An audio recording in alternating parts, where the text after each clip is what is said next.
और इसके लिए मैं निवेदन करती हूँ सबसे पहले श्री सी.आर. पाटिल जी से कि आप बेतवा नदी के जल से भरा कलश प्रधानमंत्री जी को भेंट करें।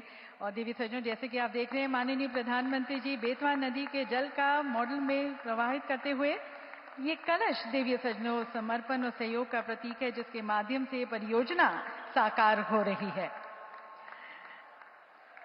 प्रधानमंत्री जी इस जल को प्रवाहित करते हुए बेतवा नदी के पवित्र जल को, और अब मुख्यमंत्री जी से निवेदन कि माननीय प्रधानमंत्री जी को केन नदी के जल से भरा कलश भेंट करें। और देवी सज्जनों, ये पल केन नदी का जल प्रवाह करते हुए हमारे माननीय प्रधानमंत्री जी और उनके कर कमलों द्वारा इन दोनों नदियों का अति सुंदर और रमणीय संगम, केन और बेतवा नदियों का ये ऐतिहासिक मिलन देवी सज्जनों सदियों तक हमारी साझा समृद्धि और एकता का प्रतीक रहेगा। ये संगम उन लाखों ग्रामीण जनों की आशाओं और आकांक्षाओं का संगम है जो इस परियोजना से लाभान्वित होंगे। और आज अटल जी के दूरदर्शी विचार को साकार करते हुए हमारे प्रधानमंत्री जी, जो न केवल उनकी विरासत को आगे बढ़ा रहे हैं बल्कि उनके प्रति अपनी गहरी श्रद्धा और सम्मान भी व्यक्त कर रहे हैं। बहुत बहुत धन्यवाद माननीय प्रधानमंत्री जी। और देवी सज्जनों, आज का दिन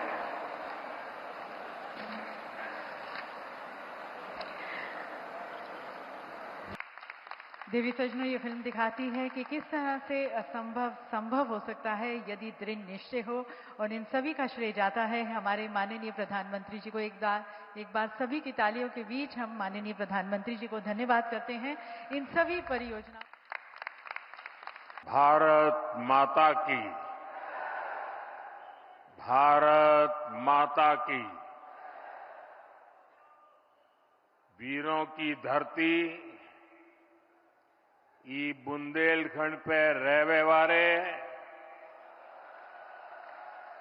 सबई जनन का हमारी तरफ से हाथ जोड़ के राम राम पहुंचे।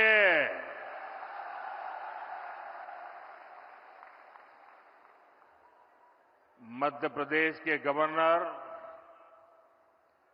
श्रीमान मंगूभाई पटेल,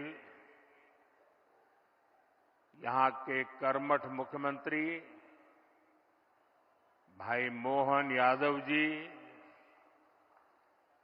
केंद्रीय मंत्री भाई Shivraj Singh ji, Virendra Kumar ji, CR. Patil ji, deputy CM Jagdish Devda जी, राजेंद्र शुक्ला जी, अन्य मंत्रीगण, सांसदगण, विधायकगण, अन्य सभी महानुभाव, पूज्य संतगण और मध्य प्रदेश के मेरे प्यारे भाई और बहनों,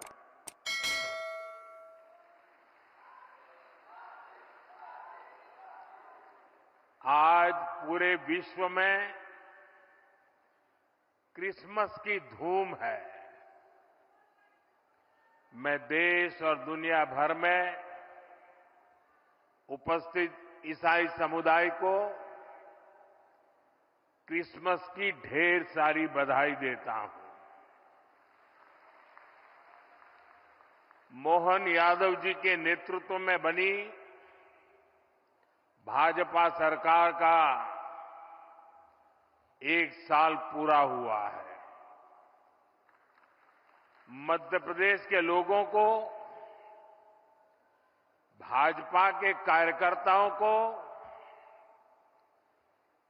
मैं बहुत बहुत बधाई देता हूं।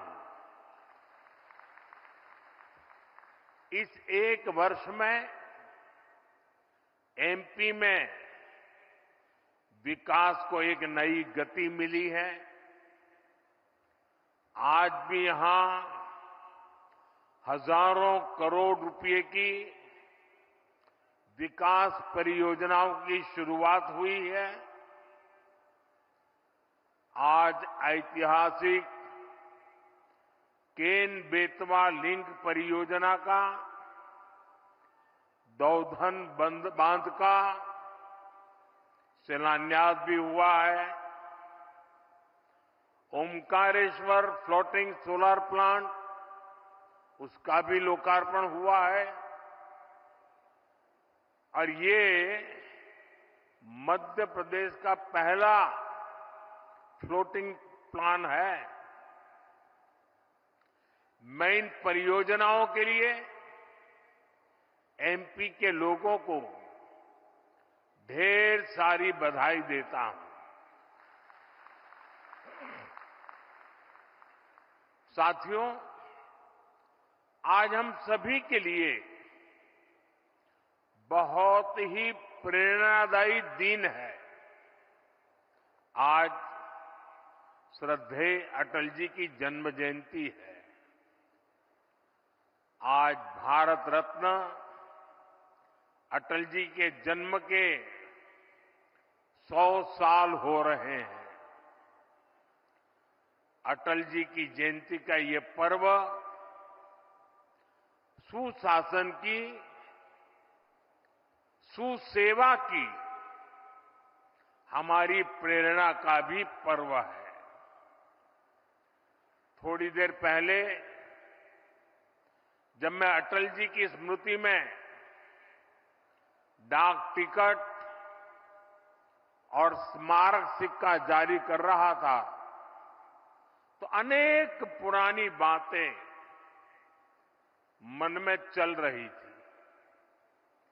बरसों बरसों तक उन्होंने मुझ जैसे अनेक कार्यकर्ताओं को सिखाया है,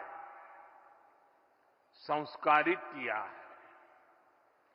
देश के विकास में अटल जी का योगदान हमेशा हमारे स्मृति पटल पर अमिट रहेगा। मध्य प्रदेश में 1100 से अधिक अटल ग्राम सेवा सदन के निर्माण का काम आज से शुरू हो रहा है।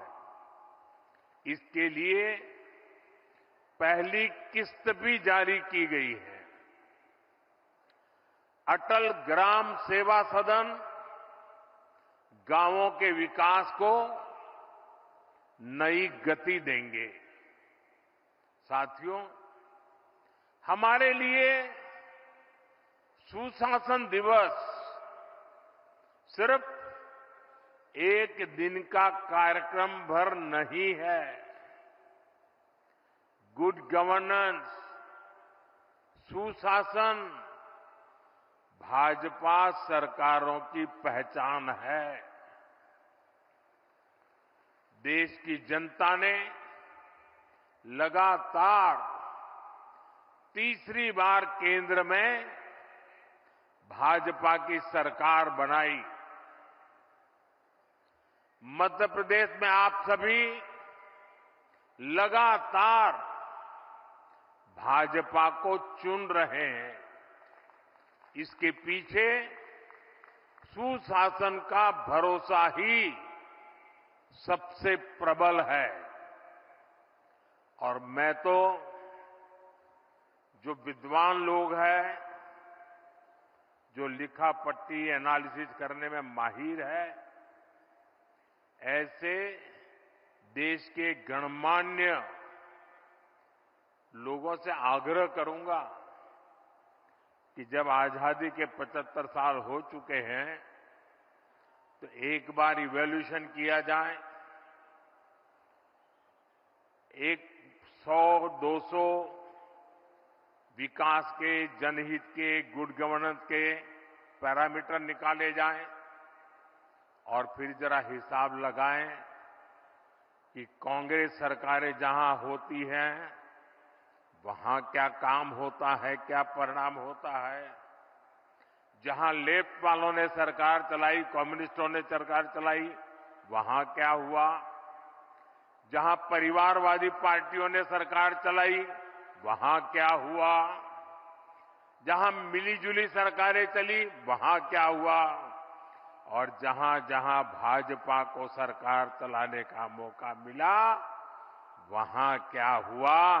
मैं दावे से कहता हूं देश में जब जब भाजपा को जहां जहां भी सेवा करने का अवसर मिला है, हमने पुराने सारे रिकॉर्ड तोड़ के जनहित के, जन कल्याण के और विकास के कामों में सफलता पाई है। निश्चित मानदंडों पर मूल्यांकन हो जाए, देश देखेगा कि हम जन सामान्य के प्रति कितने समर्पित हैं। आजादी के दीवानों ने जो सपने देखे थे, उन सपनों को साकार करने के लिए हम दिन रात पसीना बहाते हैं। जिन्होंने देश के लिए खून बहाया, उनका रक्त बेकार न जाए, हम अपने पसीने से उनके सपनों को सींच रहे हैं। और सुशासन के लिए अच्छी योजनाओं के साथ ही उन्हें अच्छी तरह लागू करना भी जरूरी है। सरकार की योजनाओं का लाभ कितना पहुंचा, ये सुशासन का पैमाना होता है। अतीत में कांग्रेस सरकारें घोषणाएं करने में माहिर हुआ करती थी।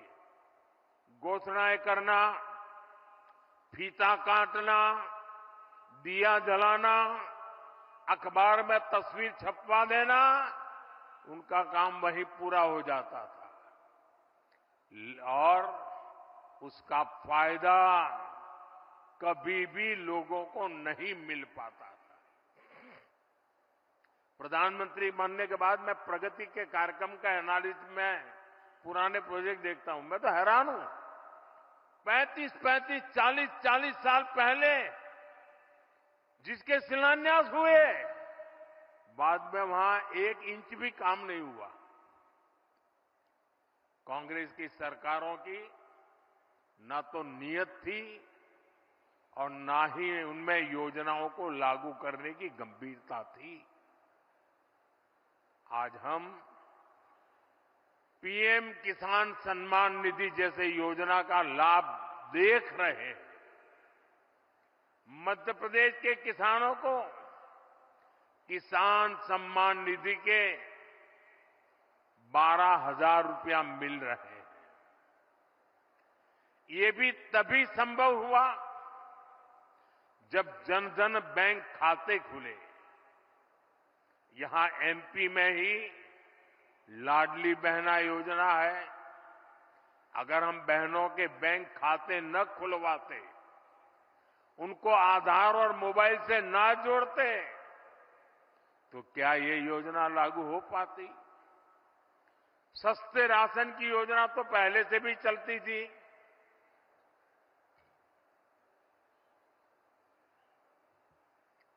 लेकिन गरीब को राशन के लिए भटकना पड़ता था।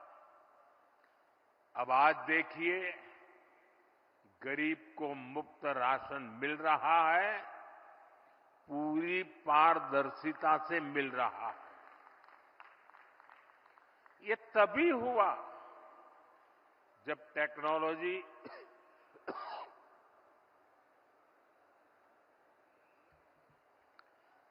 टेक्नोलॉजी लाने के कारण फर्जीवाड़ा बंद हुआ।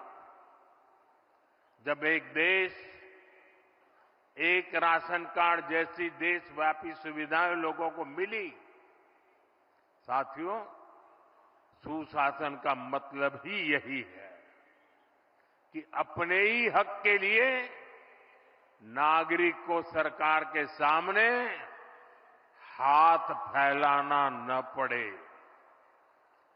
सरकारी दफ्तरों के चक्कर न काटने पड़े। और यही तो सैचुरेशन की 100% लाभार्थी को 100% लाभ से जोड़ने की हमारी नीति है। सुशासन का यही मंत्र भाजपा सरकारों को दूसरों से अलग करता है।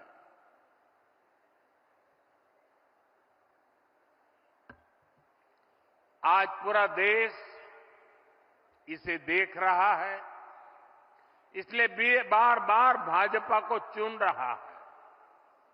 साथियों, जहां सुशासन होता है, वहां वर्तमान चुनौतियों के साथ ही भविष्य की चुनौतियों पर भी काम किया जाता है। लेकिन दुर्भाग्य से देश में लंबे वक्त तक कांग्रेस की सरकारें रही।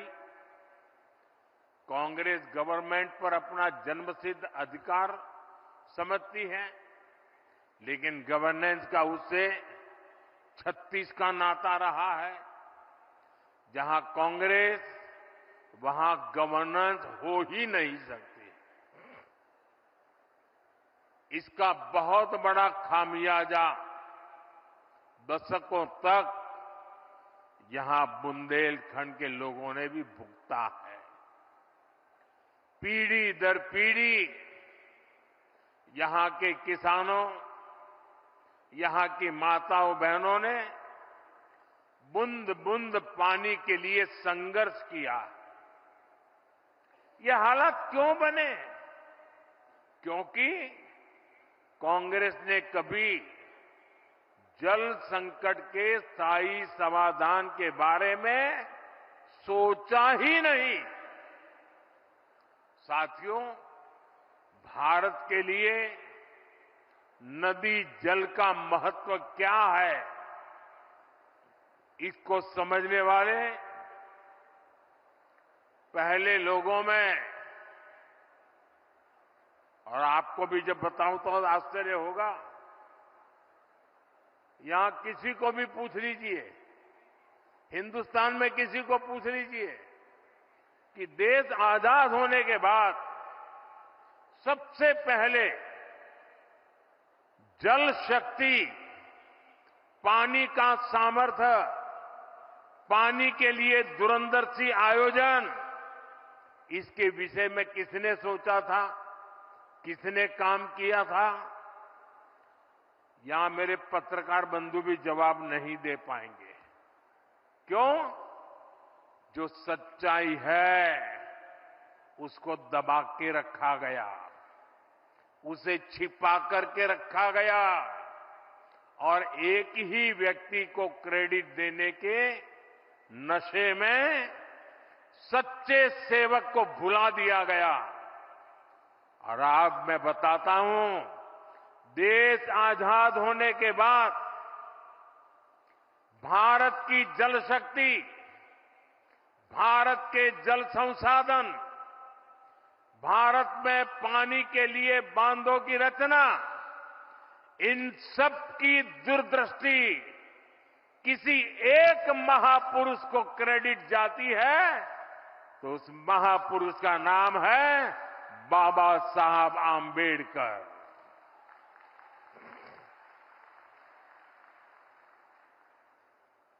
भारत में जो बड़ी नदी घाटी परियोजनाएं बनी, इन परियोजनाओं के पीछे डॉक्टर बाबा साहब आंबेडकर का ही विजन था। आज जो केंद्रीय जल आयोग है, इसके पीछे भी डॉक्टर आंबेडकर के ही प्रयास थे। लेकिन कांग्रेस ने कभी जल संरक्षण से जुड़े प्रयासों के लिए, बड़े बांधों के लिए बाबा साहब को श्रेय नहीं दिया, किसी को पता तक नहीं चलने दिया। कांग्रेस इसके प्रति कभी भी गंभीर नहीं रही। आज 7 दशक बाद भी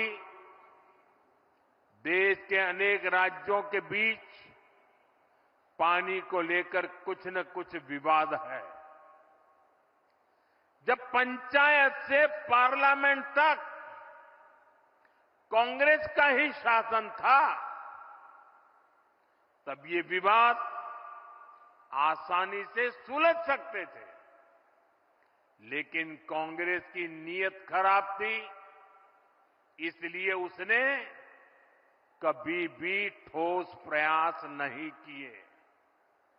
साथियों, जब देश में अटल जी की सरकार बनी तो उन्होंने पानी से जुड़ी चुनौतियों को हल करने के लिए गंभीरता से काम शुरू किया था। लेकिन 2004 के बाद उनके प्रयासों को भी जैसी अटल जी की सरकार गई, वो सारी योजनाएं, सारे सपने ये कांग्रेस वालों ने आते ही ठंडे बस्ते में डाल दिया। आज हमारी सरकार देश भर में नदियों को जोड़ने के अभियान को गति दे रही है। केन बेतवा लिंक प्रोजेक्ट का सपना भी अब साकार होने वाला है। केन बेतवा लिंक प्रोजेक्ट से बुंदेलखंड क्षेत्र में समृद्धि और खुशहाली के नए द्वार खुलेंगे। छतरपुर, टीकमगढ़, निवाड़ी, पन्ना, दमोह और सागर सहित मध्य प्रदेश के 10 जिलों को सिंचाई सुविधा का लाभ मिलेगा। अभी मैं मंच पे आ रहा था, मुझे यहां के अलग अलग जिलों के किसानों से मिलने का मौका मिला। मैं उनकी खुशी देख रहा था, उनके चेहरों पे आनंद देख रहा था। उनको लगता था कि हमारी आने वाली पीढ़ियों का जीवन बन गया। साथियों, उत्तर प्रदेश में जो बुंदेलखंड का हिस्सा है, उसके भी बांदा, महोबा, ललितपुर और झांसी जिलों को फायदा होने वाला है। साथियों, मध्य प्रदेश देश का पहला राज्य बना है जहां नदियों को जोड़ने के महाअभियान के तहत 2 परियोजनाएं शुरू हो गई है। कुछ दिन पहले ही मैं राजस्थान में था। मोहन जी ने उसका विस्तार से वर्णन किया। वहां पार्वती, काली सिंह, चंबल और केन बेतवा लिंक परियोजनाओं के माध्यम से कई नदियों का जुड़ना तय हुआ है। इस समझौते का बड़ा लाभ मध्य प्रदेश को भी होने जा रहा है। साथियों, 21वीं सदी की सबसे बड़ी चुनौतियों में से एक है जल सुरक्षा। 21वीं सदी में वही देश आगे बढ़ पाएगा, वही क्षेत्र आगे बढ़ पाएगा जिसके पास पर्याप्त जल होगा और उचित जल प्रबंधन होगा। पानी होगा तभी खेत खलिहान खुशखुशाल होंगे। पानी होगा तभी उद्योग धंधे फलेंगे फूलेंगे। और मैं तो उस गुजरात से आता हूं जहां के ज्यादातर हिस्सों में साल में ज्यादातर समय सूखा ही पड़ता था। लेकिन मध्य प्रदेश से निकली मां नर्मदा के आशीर्वाद ने गुजरात का भाग्य बदल दिया। एमपी के भी सूखा प्रभावित इलाकों को पानी के संकट से मुक्त करना मैं अपना दायित्व समझता हूं। इसलिए मैंने बुंदेलखंड की बहनों से, यहां के किसानों से वादा किया था कि आपकी मुश्किलें कम करने के लिए मैं पूरी ईमानदारी से काम करूंगा। इसी सोच के तहत बुंदेलखंड में पानी से जुड़ी करीब 45,000 करोड़ रुपए की योजना हमने बनाई थी। हमने मध्य प्रदेश और उत्तर प्रदेश की भाजपा सरकारों को निरंतर प्रोत्साहित किया और आज केन बेतवा लिंक प्रोजेक्ट के तहत दौधन बांध का भी शिलान्यास हो गया है। इस बांध से सैकड़ों किलोमीटर लंबी नहर निकलेगी। बांध का पानी करीब 11 लाख हेक्टेयर भूमि तक पहुंचेगा। साथियों, बीता दशक भारत के इतिहास में जल सुरक्षा और जल संरक्षण के अभूतपूर्व दशक के रूप में याद किया जाएगा। पहले की सरकारों के दौरान पानी से जुड़ी जिम्मेदारियां अलग अलग विभागों के बीच बटी हुई थी। हमने इसके लिए जल शक्ति मंत्रालय बनाया। पहली बार हर घर नल से जल पहुंचाने के लिए राष्ट्रीय मिशन शुरू किया गया। आजादी के बाद 7 दशक में सिर्फ 3 करोड़ ग्रामीण परिवारों के पास ही नल से जल नल कनेक्शन था।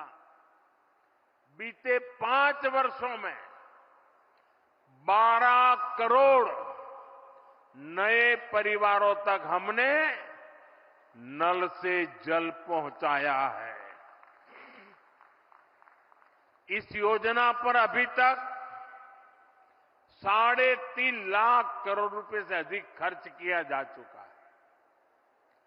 जल जीवन मिशन का एक और पक्ष है जिसकी उतनी चर्चा नहीं होती, वो है पानी की गुणवत्ता की जांच। पीने के पानी को टेस्ट करने के लिए देश भर में 2100 वाटर क्वालिटी लैब बनाई गई है। पानी को टेस्ट करने के लिए गांवों में 25 लाख महिलाओं को ट्रेन किया गया है। इससे देश के हजारों गांव जहरीला पानी पीने की मजबूरी से मुक्त हो चुके हैं।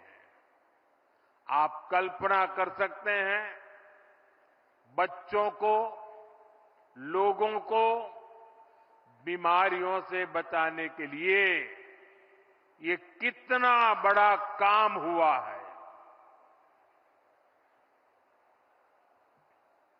साथियों, 2014 से पहले देश में ऐसी 100 के करीब बड़ी सिंचाई परियोजनाएं थी जो कई दशकों से अधूरी पड़ी हुई थी। हम हजारों करोड़ रुपए खर्च करके इन पुरानी सिंचाई परियोजनाओं को पूरा करवा रहे हैं। हम सिंचाई के आधुनिक तौर तरीकों का भी उपयोग बढ़ा रहे हैं। पिछले 10 साल में करीब करीब 1 करोड़ हेक्टेयर भूमि को माइक्रो इरिगेशन की सुविधा से जोड़ा गया है। मध्य प्रदेश में भी पिछले 10 साल में करीब 5 लाख हेक्टेयर भूमि माइक्रो इरिगेशन से जुड़ी है। बूंद बूंद पानी का सदुपयोग हो, इसे लेकर लगातार काम हो रहा है। आजादी के 75 वर्ष पूरे होने पर हर जिले में 75 अमृत सरोवर बनाने का अभियान भी चलाया गया। इसके तहत देश भर में 60,000 से ज्यादा अमृत सरोवर बनाए गए। हमने देश भर में जल शक्ति अभियान कैच द रेन भी शुरू किया है। आज देश भर में 3 लाख से अधिक रिचार्ज वेल बन रहे हैं और बड़ी बात यह कि इन अभियानों का नेतृत्व जनता जनार्दन खुद कर रही है। शहर हो या गांव, हर क्षेत्र के लोग इनमें बढ़ चढ़कर हिस्सा ले रहे हैं। मध्य प्रदेश सहित देश के जिन राज्यों में भूजल स्तर सबसे कम था, वहां अटल भूजल योजना चलाई जा रही है। साथियों, हमारा मध्य प्रदेश टूरिज्म के मामले में हमेशा से अव्वल रहा है और मैं खजुराहो आया हूं और पर्यटन की चर्चा ना करूं, ऐसा भला हो सकता है क्या? पर्यटन एक ऐसा सेक्टर है जो युवाओं को रोजगार भी देता है और देश की अर्थव्यवस्था को भी ताकत देता है। अब जब भारत दुनिया की तीसरी बड़ी आर्थिक शक्ति बनने जा रहा है, तो दुनिया में भारत को लेकर जिज्ञासा बढ़ी है। आज दुनिया भारत को जानना चाहती है, समझना चाहती है। इसका बहुत अधिक फायदा मध्य प्रदेश को होने वाला है। हाल में एक अमेरिकी अखबार में एक रिपोर्ट छपी है, हो सकता है मध्य प्रदेश के अखबारों में भी अब वो नजर आई हो। अमेरिका के उस अखबार में छपी खबर में लिखा गया है कि मध्य प्रदेश को दुनिया के 10 सबसे आकर्षक टूरिस्ट डेस्टिनेशन में से एक बताया गया है। दुनिया के टॉप 10 में एक मेरा मध्य प्रदेश। मुझे बताइए, हर मध्य प्रदेश वासी को खुशी होगी कि नहीं होगी? आज का गौरव बढ़ेगा कि नहीं बढ़ेगा? आपका सम्मान बढ़ेगा कि नहीं बढ़ेगा? आपके यहां टूरिज्म बढ़ेगा कि नहीं बढ़ेगा? गरीब से गरीब को रोजगार मिलेगा कि नहीं मिलेगा? साथियों, केंद्र सरकार भी लगातार प्रयास कर रही है कि देश और विदेश के सभी पर्यटकों के लिए सुविधाएं बढ़े, यहां आना जाना आसान हो। विदेशी पर्यटकों के लिए हमने ई वीजा जैसी योजना बनाई है। भारत में जो हेरिटेज और वाइल्ड लाइफ टूरिज्म है, उसको विस्तार दिया जा रहा है। यहां मध्य प्रदेश में तो इसके लिए अभूतपूर्व संभावनाएं हैं। खजुराहो के इस क्षेत्र में ही देखिए, यहां इतिहास की, आस्था की अमूल्य धरोहरें हैं। कंजरिया महादेव, लक्ष्मण मंदिर, 64 योगिनी मंदिर, अनेक आस्था स्थल है। भारत के पर्यटन का प्रचार करने के लिए हमने देश भर में G20 की बैठकें रखी थी। एक बैठक यहां खजुराहो में भी हुई थी। इसके लिए खजुराहो में एक अत्याधुनिक अंतर्राष्ट्रीय सम्मेलन केंद्र भी बनाया गया।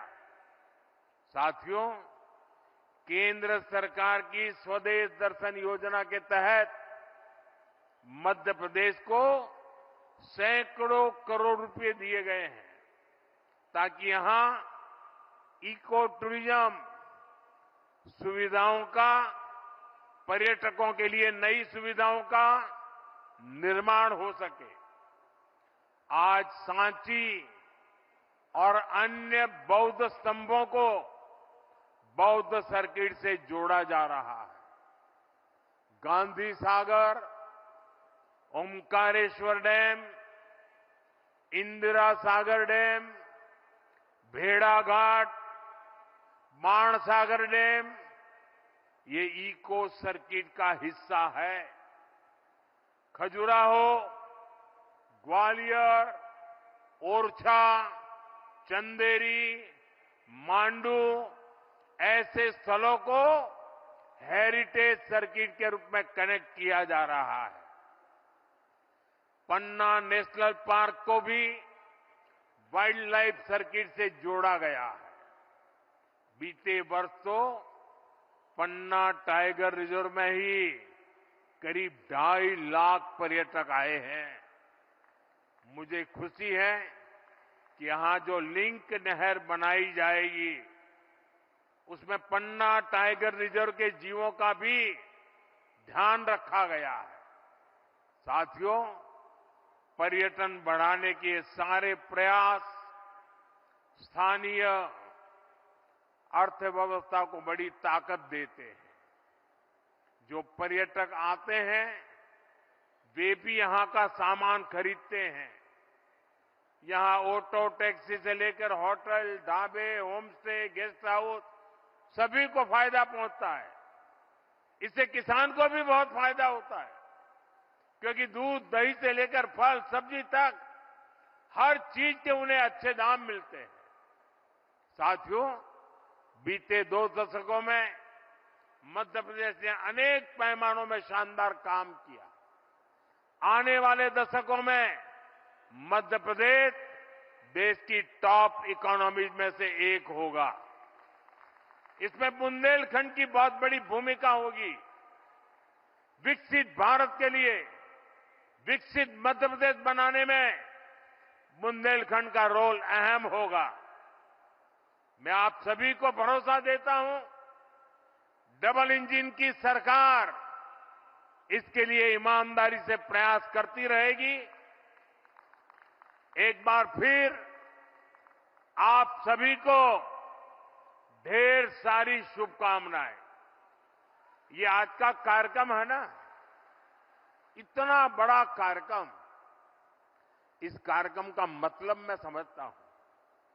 इतनी बड़ी संख्या में माताओं बहनों का आने का मतलब समझता हूं, क्योंकि ये पानी से जुड़ा काम है और हर जीवन से जुड़ा हुआ होता है पानी।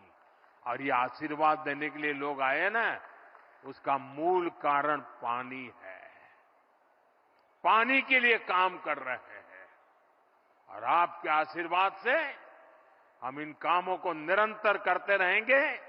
मेरे साथ बोलिए, भारत माता की, भारत माता की, भारत माता की।